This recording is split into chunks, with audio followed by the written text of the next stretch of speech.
MLA Uma തോമസിന്റെ ചികിത്സാരീതി വിലയിരുത്തുമെന്ന് മന്ത്രി P Rajeev. സർക്കാർ നിയോഗിച്ച വിദഗ്ധ സംഘവുമായി ആശയവിനിമയം തുടരുന്നുണ്ടെന്നും മന്ത്രി എറണാകുളത്ത് മാധ്യമങ്ങളോട് പറഞ്ഞു.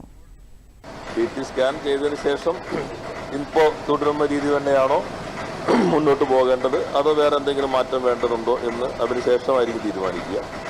ഇന്നലെ കോട്ടയത്തു നിന്നുള്ള മെഡിക്കൽ കോളേജ് സൂപ്രണ്ട് ഡോക്ടർ ജയകുമാറിന്റെ നേതൃത്വത്തിൽ സംഘം വന്നിരുന്നു. അവർ രോഗിയെ കണ്ടു, ഡോക്ടർമാരുമായിട്ട് സംസാരിച്ചു. രാത്രി ഒരു 12 മണിക്ക് ഞാൻ ഡോക്ടറുമായിട്ട് സംസാരിക്കുകയുണ്ടായി. അപ്പോൾ നിലവിലുള്ള ചികിത്സാ രീതി തുടരുക എന്നുള്ളത് തന്നെയാണ് അവർ കണ്ടിട്ടുള്ളത്. പിന്നെ CTക്ക് ശേഷം മറ്റ് കാര്യങ്ങൾ കൂടി പരിശോധിച്ചിട്ട് വീണ്ടും അവരുമായിട്ട് കൺസൾട്ട് ചെയ്യുന്നതായിരിക്കും. കൊണ്ടുപോകുന്നതിനേക്കാളും മെച്ചപ്പെട്ട ഒരു സ്ഥിതിയിലേക്കാണുള്ളത്.